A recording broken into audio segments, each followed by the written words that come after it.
Hello everybody, Reggie Time here, and we're going to have a little 5 cent, 10 cent PLO live play action. And this is just to explain the basics of PLO to anyone who is on who follows my videos and subscribes to my channel who doesn't really understand PLO. It's going to be a very basic introduction to PLO. We're going to explain the rules of the game. We're going to explain what goes into making a good PLO starting hand, and then hopefully discuss some post flop spots.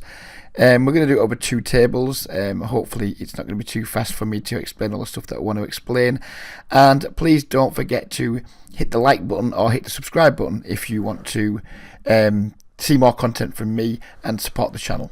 I stopped asking for likes and subscriptions. I'm not too bothered about the subscriptions, but apparently the likes are quite good for promoting videos, getting it higher up YouTube list to get more views, and it's just a hobby of mine, but the more views the better. So please, if you do enjoy my content and you'd like to help support the channel, please just do hit the like button. Only takes a second and it makes me happy. So the basics of PLO are, for those of you who have literally no clue, is you have to use 2 of your starting cards. It's not like No Limit Hold'em where you can just play the board if you want. You have to make the best 5-card hand using 2 of your actual cards. Jack 8, 3, double suited. I'm just going to call that. We could have gone for a 3-bet, but I don't think it's strong enough to want a 3-bet, but it's certainly strong enough to defend and see a flop. And we're going to go for check raise here, and then just jam most turns, or just get the fold. That's fine. So what do we look for in a like starting hand of pot limit or Omaha? I learned a lot of this from Jay Nandez, so I'm kind of plagiarising his work here. I'm certainly not taking credit for it. And you want, like, there's 3 different components to a pot limit Omaha. Hand. First of all, it's suitedness. Like, this is just a rubbish hand in lots of ways. It's got suitedness, but it's like really low suited, like the 9 and the 4. In fact, what we'll do, I think we'll pause in a moment, and we're going to sit out next hand and fold that one, and we're going to wait till we find like a good hand, and we're going to like pull up the replay and discuss the differences in both. So sit out next hand over here, and then wait for a good hand on the right hand side table. In fact, no, we don't need to sit out, we can do it as we go along. But basically there's 3 components. There's suitedness. So if you have like a double suited hand, that's got a reasonable amount of strength. Then you want connectivity too. You want like 3 or 4 cards in a row so you can make some good straights and flop some good straight draws. And then you also want high card value. So this is like pretty rubbish hand. It's got like not much connectivity. It's got a little bit of connectivity. It's got 3 to a flush, which isn't great because you only use 2 of your cards and you block your flush outs, and it's all low cards, so that's pretty damn rubbish, that hand. 9, 10, 5, 8, it's got an element of suitedness and it's got some connectivity. This could certainly be an open from the cutoff and definitely from the button, but for middle position we're just going to fold it. Deuce 10, 5, 3 again, complete junk.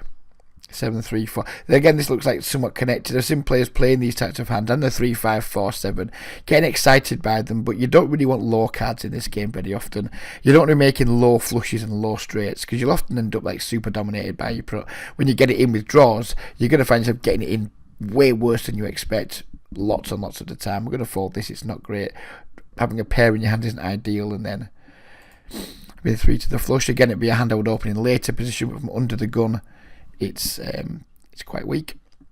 Here we have a hand over here with like 3 decent high cards in it, which is nice, but we have like no suitedness, and we're just going to probably fold it to this under the gun open. It might be a little bit on the tight side, but we are just trying to get the basics down here for the time being and try and just play really solid tight poker, and maybe expand our game when we get a little better and a little bit more experienced. We have aces here, but they're quite weak aces.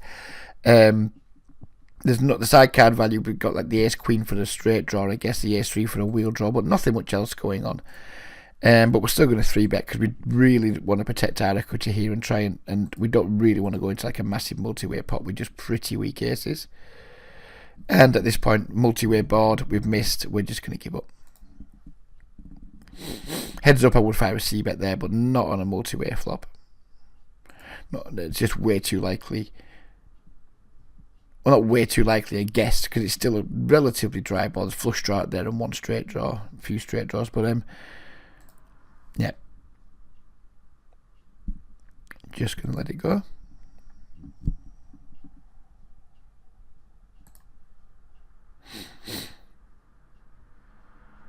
Queen Jack 7 deuce. No, I'm going to complete that. We are going to try and play really tight to begin with. Pretty much, I'm not a PLO beginner, but I'm certainly far from. I'm not even an intermediate PLO player, so this is good for me as well as hopefully good for explaining the game to you guys too. Ace Queen 8 deuce looks quite tempting. We got a suit to the ace and we got the ace queen. We've got two relatively nice no limit hold'em hands here, but as a PLO hand, it's pretty piss poor. I'm going to raise the queens over here on table 2. This is a better hand slightly. We've got the 3 high cards. We've got a nut flush draw. The 6 hurts us a little bit, but we can certainly open this one. We've got the 9-4-3 over here. We're just going to c-bet just to get our opponent to fold any equity he may have. And we've flopped here. We've flopped just a nut flush draw. I'm going to start by checking here. We haven't got enough to go to war with. And if we bet and get raised, it's kind of sketchy. So we're just going to start by checking. I'm going to bet my queens again here and 4-2 raise on table 2.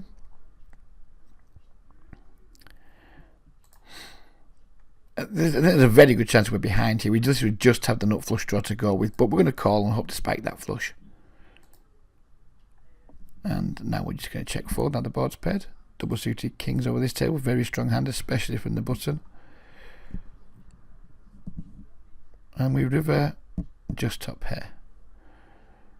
And we're going to fold.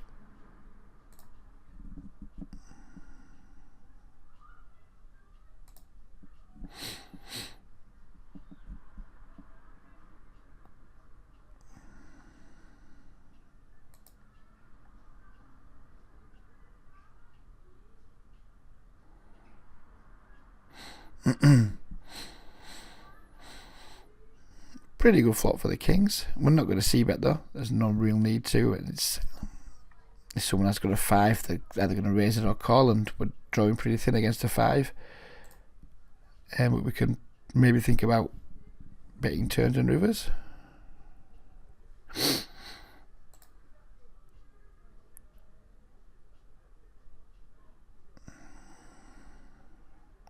We can steal with this hand from the cutoff on table 1.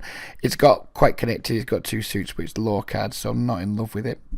And we're going to fold this river if he bets again here, unless he bets really small.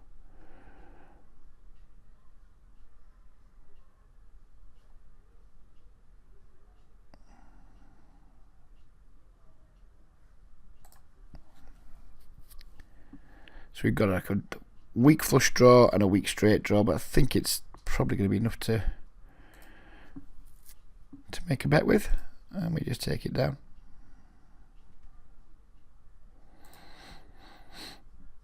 Again, this hand I wouldn't be opening this from many positions, but from the button it's going to be fine to open.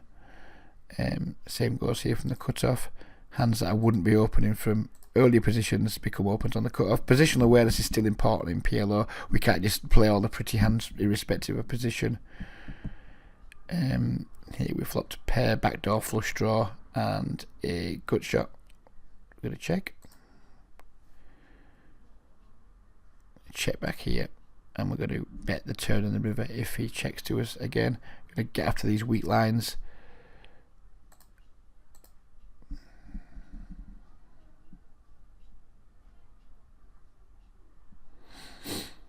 Looks like nobody has much here in this hand.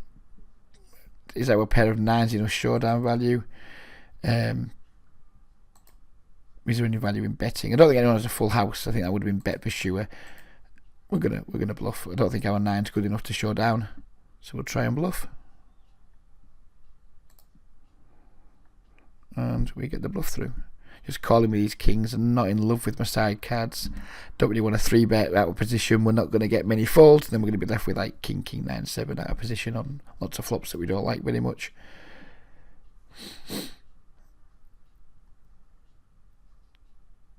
Just going to keep checking with the intention of calling here, not with the intention of folding.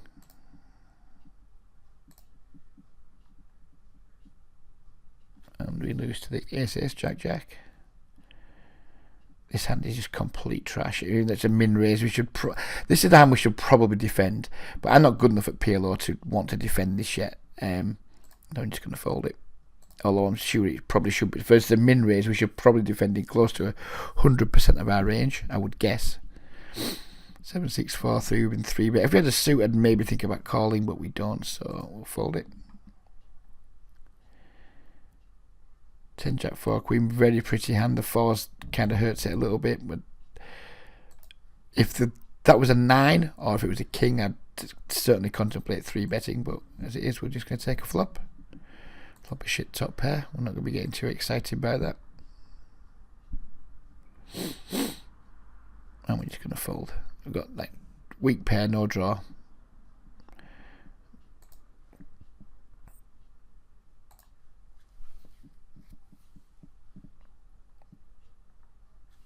Queens with a suit on table 1 is going to be a hand we're certainly going to play, either for a call or for an open.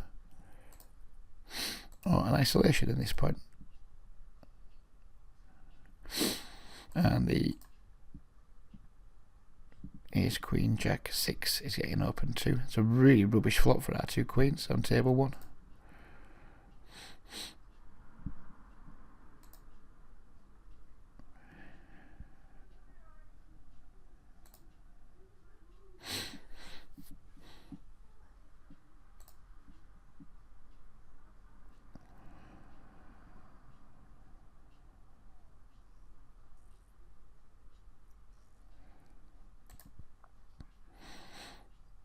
He's always fucking like limping all about in Zoom. I didn't expect to see it too much. King, queen, 9, 6. This is maybe on the loose side, but we're going to go for it. It might not even be loose. It might just be me being like the biggest nit in the world, but it feels like it's a little bit loose. Now we've flopped a flush draw, a top pair, and a gut shot. Again, this hand looks deceptively stronger than it is. If all the money goes in here, we're probably going to be okay. But do we want all the money to go in, or do we want to just take a street off? I think we want to take a street off. If he bets, we can certainly call. If he checks, we can bet. And at this point, I won't be folding to a raise. And then we unfortunately brick out on the river. I'm going to hope I have enough showdown value here. I'm not sure a bet's going to work too often to get him to fold a better hand anyway.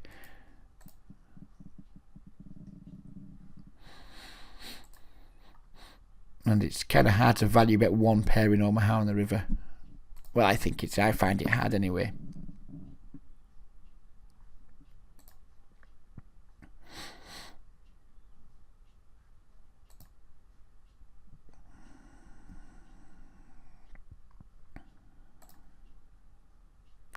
Queen, queen, 10, 10. We're going to squeeze on the button.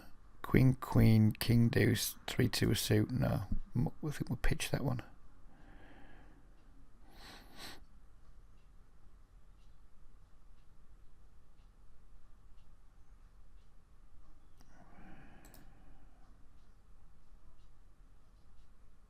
And we flop top set on a very, very wet board. Got like flushes that are already out there can be made. Having the 10 of clubs block is not the worst thing in the world, but it doesn't really mean that much, I wouldn't guess. There's lots of ways we can be beat here. Even though we've flopped top set, we can be flopped made flushes, flop straights. Although we block the straights fucking mega hard. We're going to check back. And we do block the straight flush.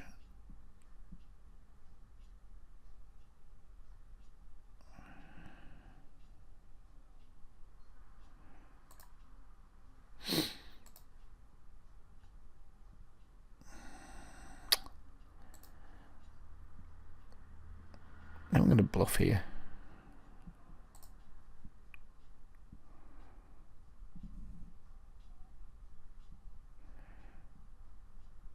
Wow.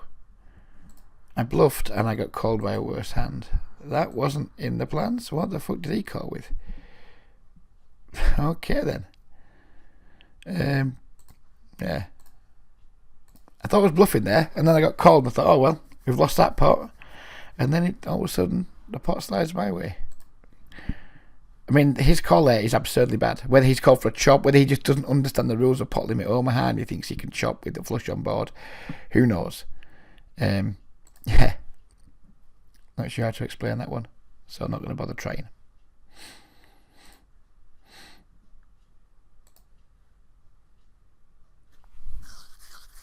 I see people min raising these games, which is something I used to like make smaller raises. Then one of Jay Nandez's golden rules is pretty much just pot it pre-flop. So when I see people who aren't potting it pre-flop, I'm seeing people who I believe are probably making some reasonable sized mistakes. So it's nice to see it happening, because you're in pretty good games. Do I want to squeeze here?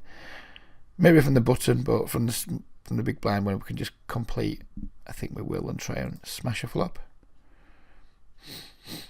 Haven't really smashed a flop there. We've been 3-bet with the 7 Jack Queen 10. I think we can defend this. He's got enough going for it. We flop to wrap. He pots it. We're going to fold the top pair here. Heavy multi-way pot. If he hadn't potted it here, I would have been tempted to continue, but he has. So we're going to call, miss a lot, and then he's just going to pot the turn with his set of aces or his set of kings, and we're going to have to fold anyway.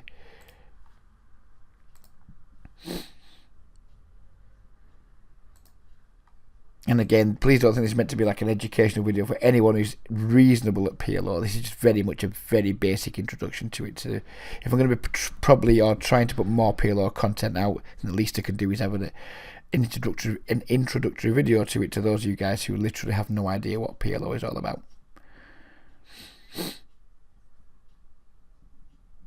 Not sure why I'm waiting with a 9, 6, 4, 10, because we're not going to be opening it. Again, this is another example of like a really poor hand. If you remember, the components is suitedness, we have none. Connectivity, 3, 7, 5, and high cards, we have one of. The hand is a little bit connected, but that's it. I don't even think it's strong enough to open for a steal. We're just going to fold. Here we have 2 high cards and some suitedness, but having 4 of a suit's really not useful. You just block yourself from making flushes all over the place. Ace 5, 4, 9, that's pretty nice. 3 kings with a suit to the ace. I think we're going to call here just because we have a lot of high card stuff going on. I don't think it's a great call by a long chalk. Ace 5, 4, 9, double suited.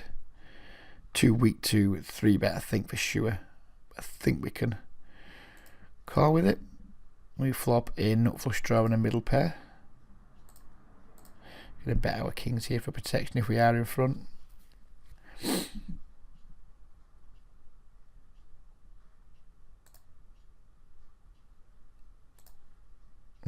Check back the turn, and then we have a full house on the river.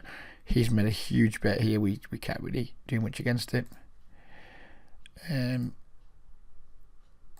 The value bet our full house on the river. Maybe we're into aces, who knows, but I doubt it.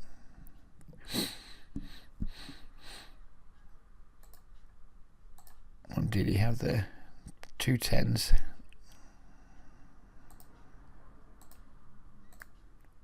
Not going to comment too much on other people's play when I'm not sure what to say. If someone's done something obviously bad, then I will. But if I'm not sure, I'm not going to comment.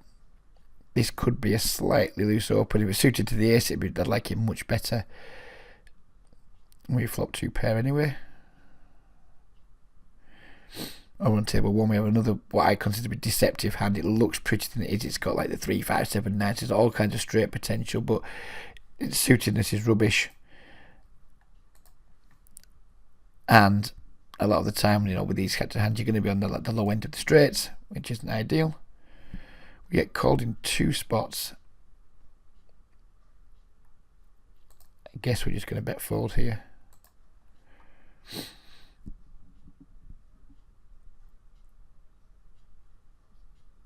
We take it down.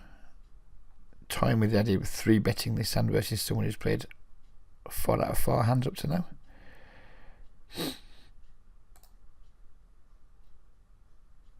2 hurts us quite a bit. I think we're going to do it anyway.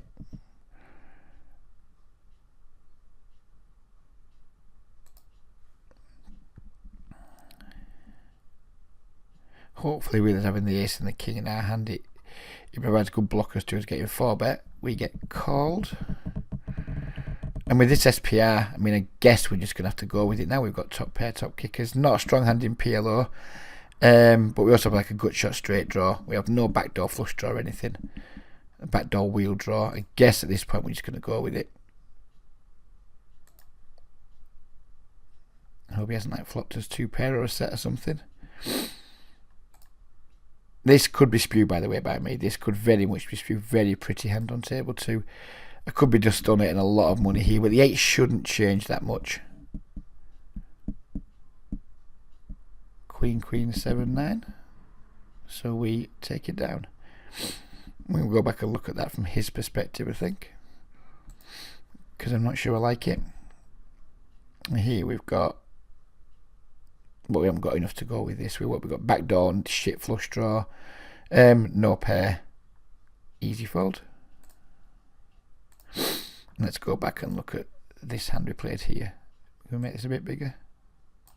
Oops, we don't want it to be dropping off the screen. That'll do, I guess. I guess that'll do. So, loose player opened, or potentially loose player opened under the gun. He calls with his queen, queen, XX. We squeeze.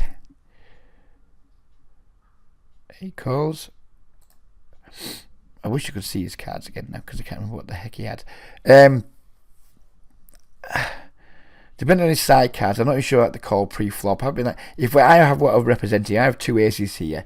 It's really hard to suck out on 2 aces when you have a pair in your hand. Yeah, I get you want to set mine, etc. But it's really hard to suck out on 2 aces if you have a pair in your hand. So I don't necessarily like it in the first place. I get why he's called. He's on the button. He's got like a decent pocket pair in his hand, but I don't think we like it. When I bomb c-bet this board, unless he's got a straight draw 2, which I didn't notice, I think if he's just calling here just with his 2 queens, I think it's highly ambitious.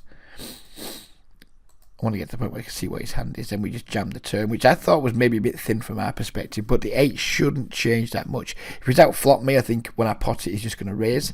If he's like flopped me that 2 pair plus, I think he's just going to raise. The 8, I guess it can give him some weird 2 pairs, like a 10-8 or something, or something like that. But if that's happened, that's happened. If he's drawn out on us with the 8, there's not much we can do about it.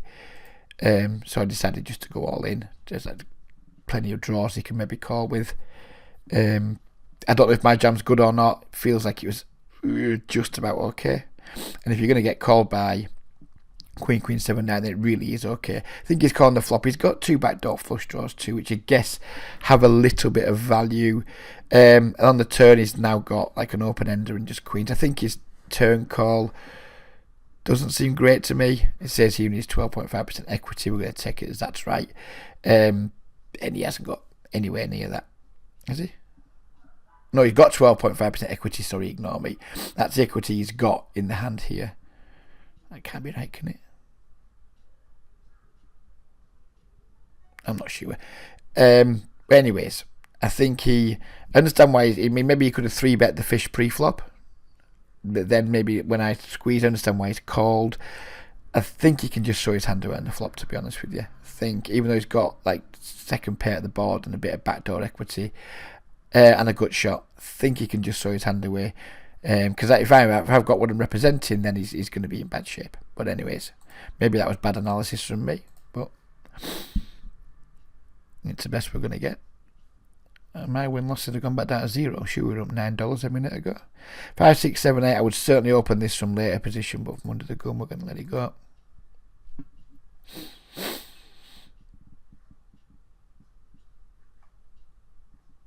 I'm going to open this if it falls to us. The Jack 10 4 deuce is not very good, but I think it's fine to steal with. You get squeezed. Not even going to consider defending it. Queen, queen, deuce 6, pretty rubbish under the gun. Let the jacks go. I'm not that fond of pocket. I mean, I'm fond of pocket aces and like double suited kings and double suited queens and things, but I'm not that fond on just shitty pairs in this game with like not much going on to support them.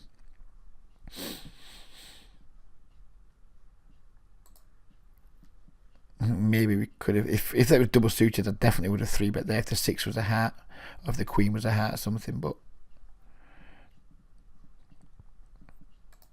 given it isn't, we're just going to call without a high card strength.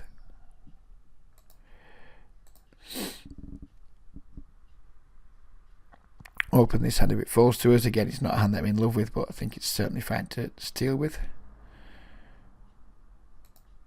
See all these min raises, and I'm going to continue, even if they're like playing relatively tight. I'm going to assume that they are not winning PLO regulars. I mean, for me, Jane Anders at the moment is like the oracle of PLO, and if he's saying you're making a big mistake by not opening for full pot, then when I see people not opening for full pot, I'm going to assume that they're probably not winning players. It's a bit of a jump, I guess, but I'm making that assumption for the time being. Just because you're tight doesn't necessarily mean you're good, and that's an accusation I've had levelled at me for years. I actually believe I'm a pretty good tight player, but just being tight alone isn't enough. You've got to be like doing the right things within that too, and I think min raising from PLO isn't the right thing to do. Defend this hand, it's got a little bit of straight potential. Not in love with the flush components, but you can't have everything, I guess. Double suited kings. There's a hand I'm willing to go to war with.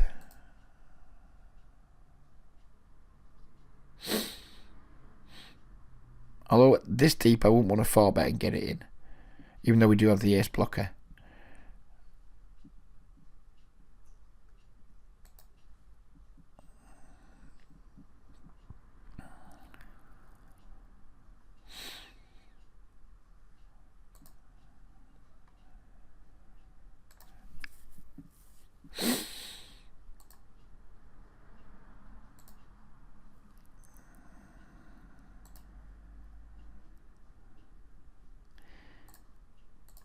Value bet and pair of aces on the river.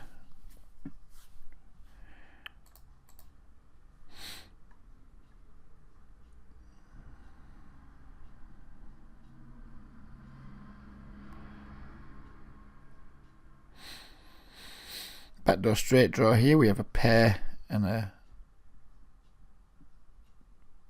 gut shot. So we like what's going on, but it's still not strong enough to bet.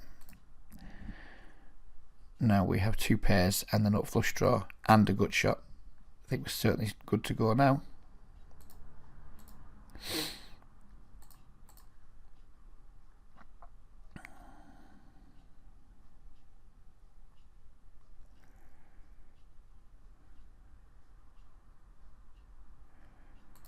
These games are certainly playing tighter than Unibet games. I'm not planning on playing. Zoom's going to be my backup game. PokerStar's going to be back up to Unibet in my little PLO adventure. Unibet games are certainly way softer, but the traffic just isn't really there at the moment. If these cards were slightly higher, the 2s and the 6, I would 3-bet this is a bluff. But I think we can find better 3-bet bluff hands versus someone who might be opening too wide than that one. This hand looks really pretty, but again, its lack of suitedness isn't helpful. Of course, we're going to defend it. If this was double suited, it would be fist pump 3-betting. But as it isn't, we're just going to call. A mistake I made in the past here was to 3-bet, but you just don't flop well enough, often enough, without having the lack of like potential to flop flush draws and things. So we're just going to call, and we're going to try and make some straights or some 2 pairs or trips or what have you. He leads out, so we flop 2 pairs here and a gut shot. It's tempting to just say fuck you, let's go with it.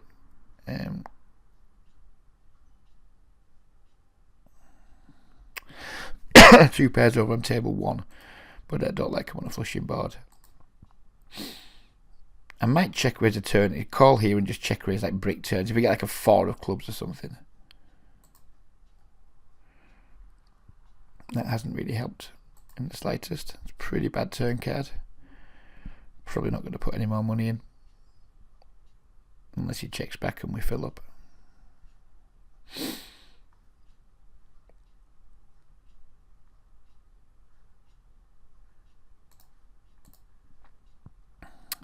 We've been squeezed against someone who doesn't have much money, so I guess we're just going to have to fold. Suited to the ace, I certainly wouldn't fold here, but suited to the jack, I think we can. And probably should.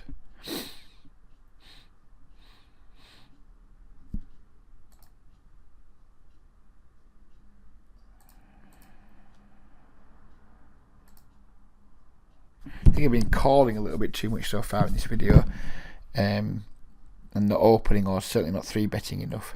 But I don't really had the hands to 3-bet. I think some of the flats, some of the calls that have made pre-flop maybe could have been folds or 3-bets. Certainly an area I need to work on for sure. I'm not at all confident in my 3-betting ranges. I'm not a 3-bet the really good hands, of course, but in terms of like which hands I'm going to put in as 3-bet bluffs, I'm far from sure on them yet. I think some of the calls I've made have been weak, and I think we certainly could have thought about being more decisive with them, either folding with them or 3-betting with them, and that's something we're going to probably try and focus on for the last half hour of the video. Maybe the video will be less than half an hour depending on what time the wife gets home.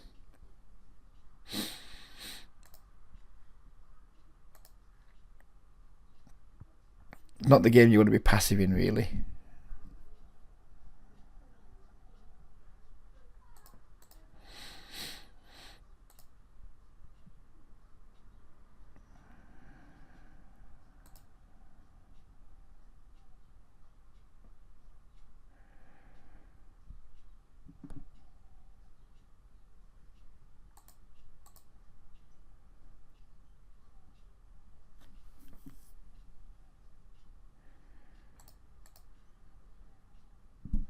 Seven, 10, Jack 9 looks pretty to me.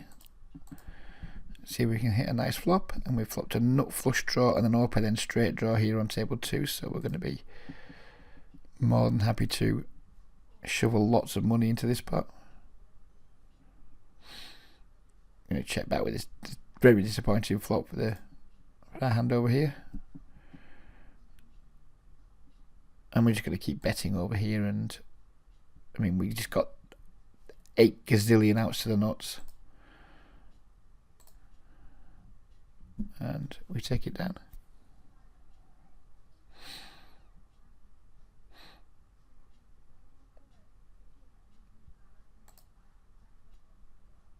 I've got the ace king suited here, but we have utterly dreadful side cards.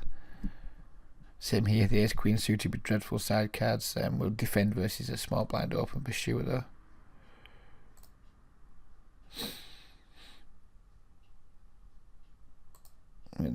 Look to try and 3-bet this hand, try and get it heads up. Top pair, some backdoor. See a turn. We flop a big wrap, is it? Is it a big wrap? Yeah. Just gonna go with it here. I mean, we're clearly behind at the moment, I would imagine, but I mean, we just got such a big draw. And I think we get there, do we? Yeah, we get there. And we've got here, we've rivered 2 pairs, but there's like all kinds of things that can beat us. I don't think we have the best hand very often.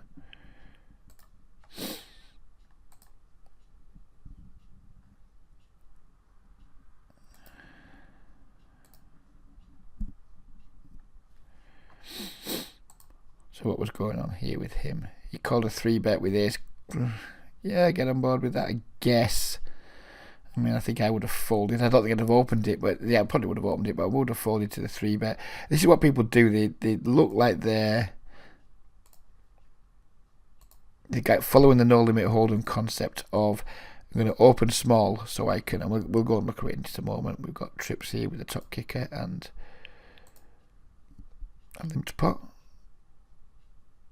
Sooner we make a full house, the better. Haven't made a full house yet, but clearly we can continue betting for value. And now we do make a full house. Hopefully he's made a flush at the same time. In race he would kind of suck, but most of the time we're just going to get called. Let's pull this replay back up. Yeah, this is I think it's a mistake that he's made here. I could be wrong, but he's like min raising, and he's like a no limit hold'em thing. We're going to min raise to allow ourselves to call more 3-bets, and I get that. I understand it, but is this a hand you really want to be calling a 3-bet without a position? Yeah, I guess you've got 3 high cards, which is nice. Your suit isn't to the nuts. You're going to be dominated quite a lot, which isn't ideal. You don't want to be dominated and out of position in any poker game. I guess once he flops top pair, top kicker, he probably needs to go with it. As you can see, even though he's got top pair, top kicker on the flop, does it tell you where equity is on? Oh, look at the wrong fucking thing now. Does it tell you your equity on the streets? So on the flop, he's got top pair, top kicker. He is slightly ahead, but not by much. And this is against like, I'm gonna have better hands than this. I'm just gonna have like aces. I'm gonna have sets, and I'm gonna have pocket kings and things, and maybe very unlikely some 2 pairs.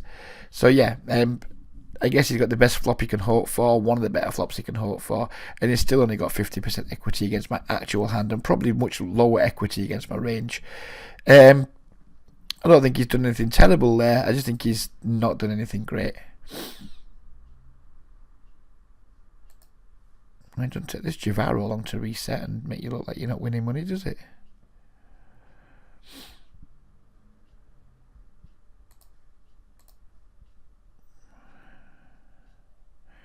Very nice hand on table 2.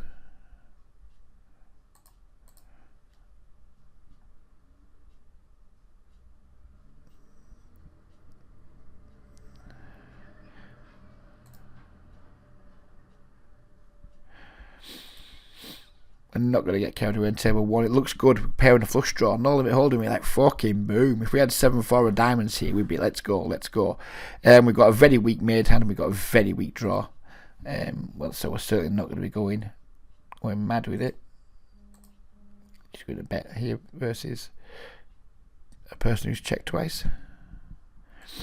I'm not going to fold the deceptive yet. It's like a 12-pint bird. You look at her at night time and you're like, fucking hell, this bird's fit. I've had 12 pints. She's fit. I don't want to have to fucking get a taxi on my own. Let's go and knob this fucking 12-pint bird. Then you wake up in the morning, or in these terms, get all your chips in with your pair and your flush draw, and you realise that someone's got a bigger flush draw and got better pairs than you. And your 12-pint bird, you wake up in the morning, you turn around and her breast stinks of fags and stale booze, her hair's up, makeup's fucking smudged, and she's put like 4 stone on overnight. That's what that hand is to me. It's your 12-pint bird when you wake up in the morning and you realise that that's a pretty shit open from me under the gun, because I'm talking about 12-pint birds. And I know how sexist this sounds, it's just a bit of man talk. Sorry if you're a lady watching this, I don't mean to be offensive. But yeah. It's one of those hands where, yeah, you think it looks good until it comes to the crunch, and all of a sudden there's nothing good about it whatsoever. That's what that was. We have a straight here, and I believe it's a nut straight and 2 pairs. But our hand could definitely use some protection. It's very vulnerable. Now we're beat by the Queen 10. Really don't hope you don't bet. Don't bet, you cunt.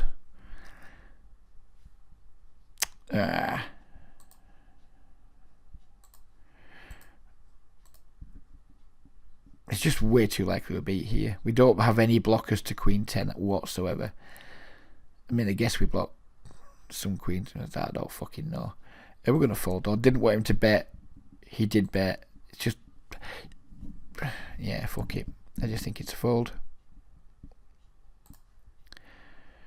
And you've got to be able to make those folds in PLO. If you're a payoff wizard, PLO is not the game for you, because you're going to have you're going to get to the river lots of the times with like decent but second best hands, and if you're not going to be capable of folding them, you're going to be in a lot of pain. And you're going to look at it and, how the fuck did he continue in the hand? What the fuck's he doing? You're going to get angry. You're going to get a big dose of injustice tilt, and it's not going to do you any good whatsoever. When you beat, you beat. I mean, it felt like I was beat there. Didn't want him to bet. That river looked really bad to me. Didn't want him to bet. He did bet. I think we just need to fold. And we got massive action in a multi-way pot with our aces here. We are not going to see bet. If we are, we're going to see bet small, are we? It's a very dry board.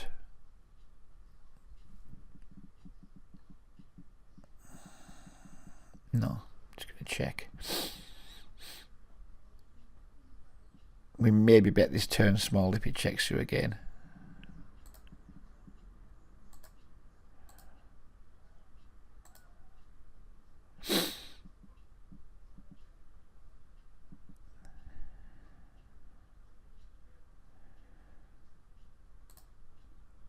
Worthless queens here.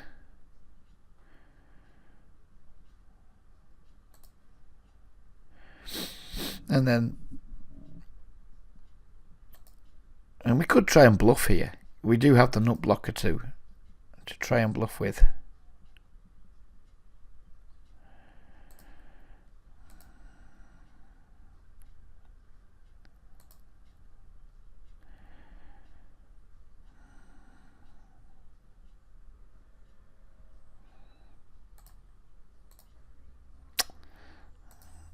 No, I'm not going to try and bluff. Maybe we'd have got through that, I think. Jack 6, 5, 5. Yep, I think we can give this guy one of those.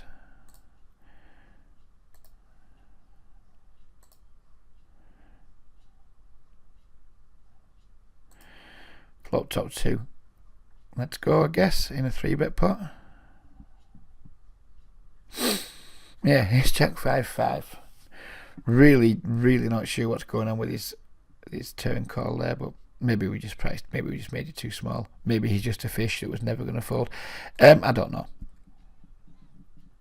Felt like I needed to bluff there, but I just didn't trust someone to fold a flush. Even though we had the blocker, doesn't necessarily mean we have to always go for the bluff.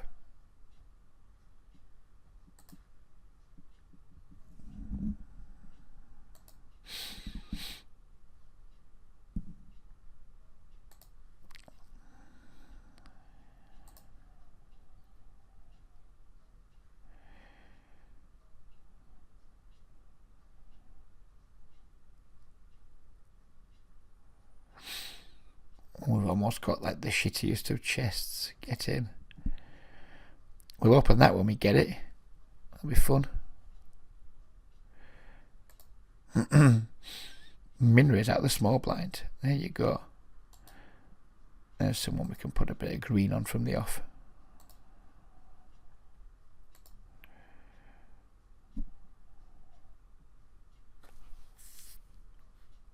Two pairs, gut shot, 2 backdoors. Let's have a little bet, see what happens.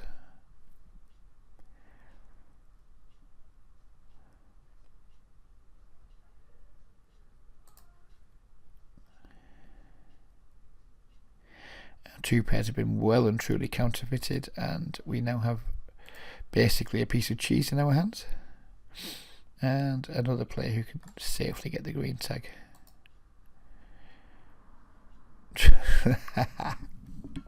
Everybody in my body wants to do this, and I know it's not going to work. We just don't win here. Let's just fold and see what we're beat by.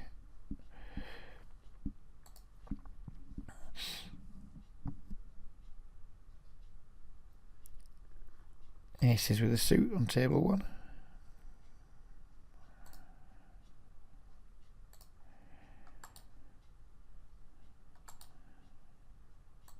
It's fair to say there's more fish playing 10 PLO Zoom than there is playing 10 no limit Zoom. That's for sure. Not a good flop for 2 aces. Get donked into. I'm just going to let it go.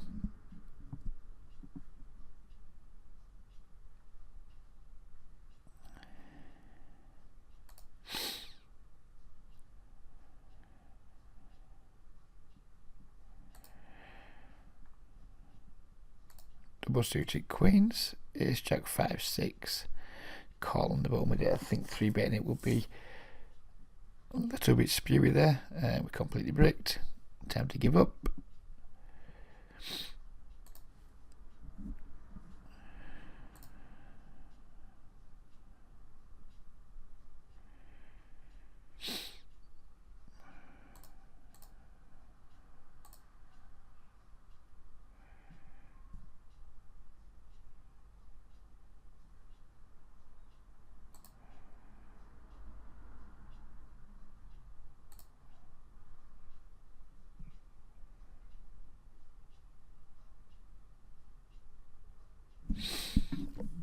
Not a good river for us. Some straights get there. Well, lots of straights get there.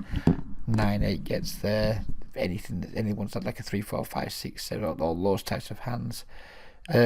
Check fold. And we win anyway.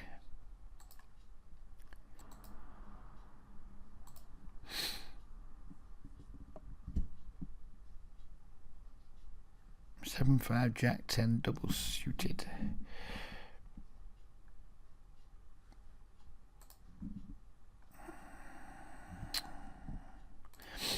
I'm going to be tight there. I mean, a lot of guys will probably advocate defending that. I wouldn't know for sure.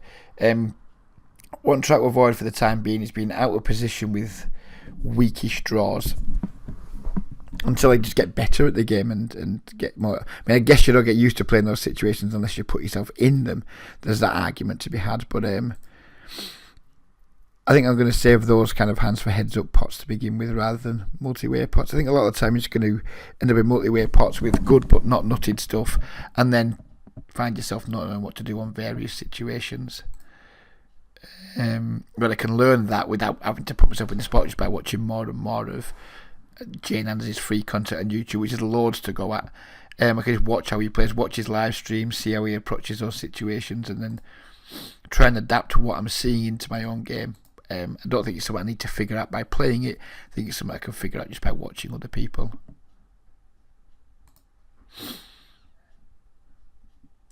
Flop a wheel. Backdoor, straight draw. Backdoor, not flush draw. But we're not going to be betting, I don't think.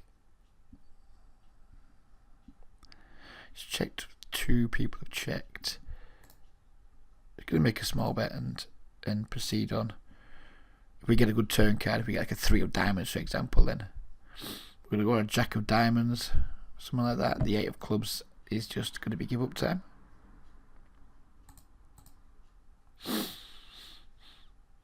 I mean, this guy, I would stake my reputation on this guy having 6-7. Not sure got much of a reputation to stake, but what I have got, let's see if I'm right.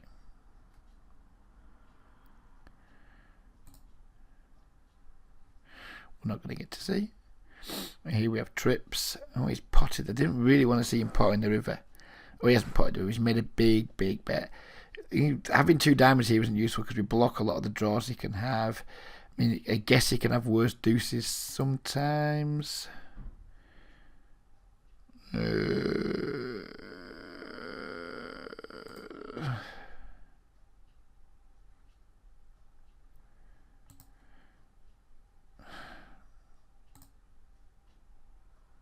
And we win.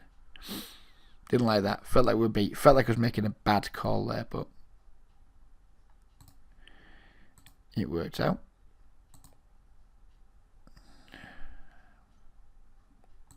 I'm not really sure why he's betting there. Doesn't make sense to me. I don't understand it, but maybe he's just trying to get me off aces or something. I mean, if I'm tanking with deuces, with 3 deuces there, I'm folding like anything that's worse than trips all day. So if he's bluffing, I think it's fine. If he's value betting, I think it's insane.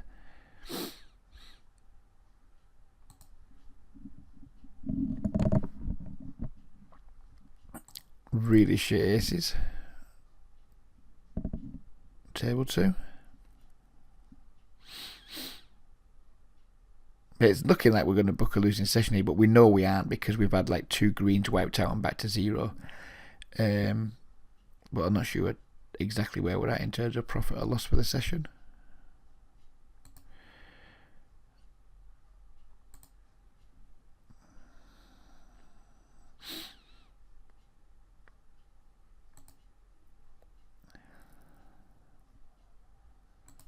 Need to be looking out for these min raises and making sure I'm not overfolding. I've definitely fast folded too quickly there in the big blind with my King Jack XX. Need to be aware of that. Just don't see the raise and think fold.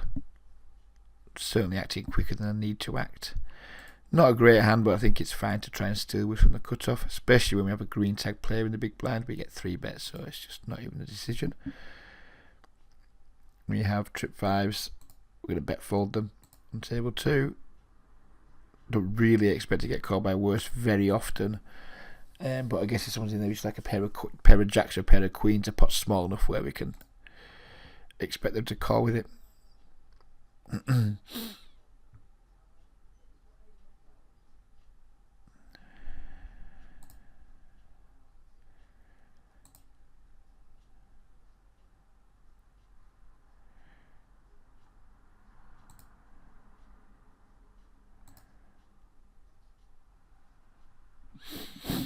More rubbish aces over here.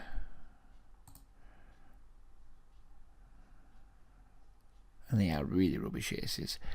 But again, we want to try and get the pot heads up if possible. We don't want to be... We're just going to get it in here versus this stack size our set of sevens.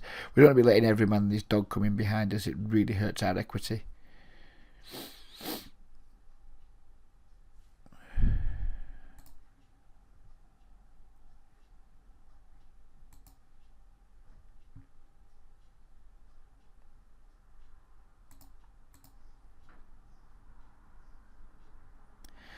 We may have let him get here with something, get there in this pot with something. If I played it very passively post flop, it's paired board. There's every chance I've not played this hand very well, but too late now.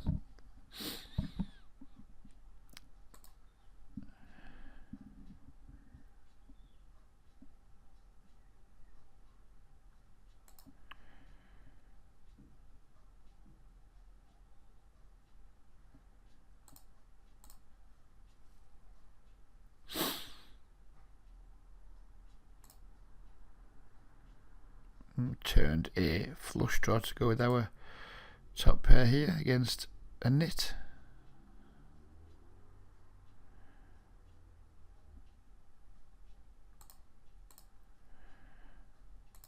And now we're just left with not very much. Same hand. I mean, he's gonna have so many draws here. We don't have any blockers to any of the draws he can have. I think we just need to go with it here. And if he's just so many draws, he can have like 10-8s, flush draws, 8-6s,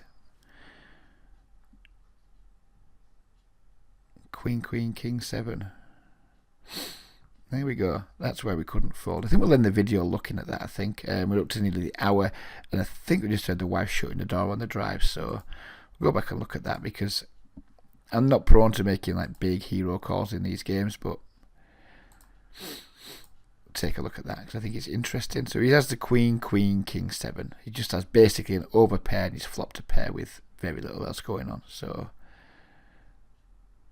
let's go back to the start of the hand.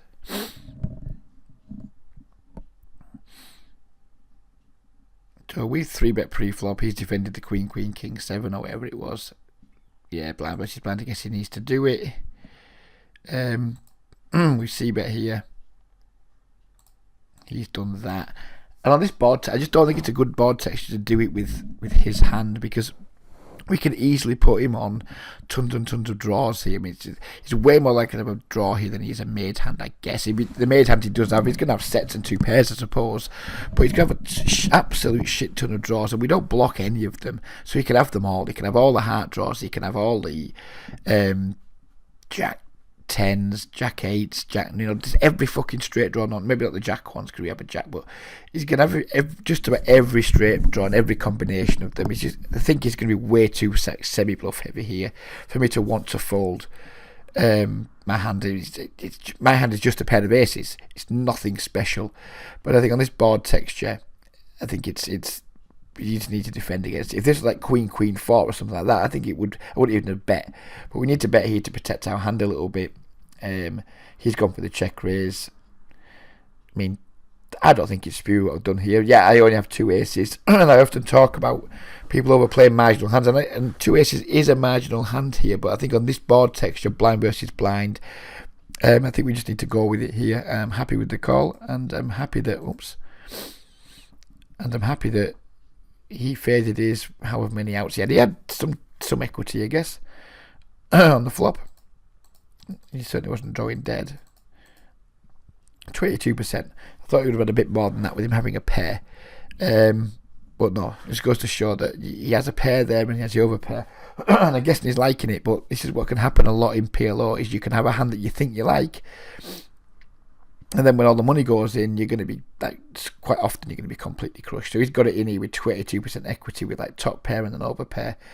I think he's massively overplayed his hand. I think he put us in a not that tough of a spot, but it's a spot where it certainly warrants some thought. And yeah, we thought it out. We made a good decision and we held. All good, and it's a good time to end the video, I think. Hope you guys have enjoyed it. I'm going to do a few more of these because it's as much to help me as anything else. Just make sure I'm constantly, like, talking through my thought processes, getting them into my own head. Repetition, reminding myself the types of hands I want to play, reminding myself the types of lines I want to be taking post flop. It's a lot easier to do that when I'm making videos. I might end up making 4 or 5 or even fucking 10, who knows. I might just, every time I'm playing a session, if I'm alone in the house, I might just record them all and just put them all out. There might be a ton of videos coming this week, depending on how well things go. You guys might get fed up with them. I'm doing it as much for me as I am for the channel, to be honest. Hopefully someone might come along now and again and give me some good pointers. If nothing else, it's making sure I'm focused every time I play. So I hope you guys have enjoyed it. There might be another one later today, tomorrow, the day after, who knows when. There could be a lot of videos coming down the pipe though. See you all soon and take care.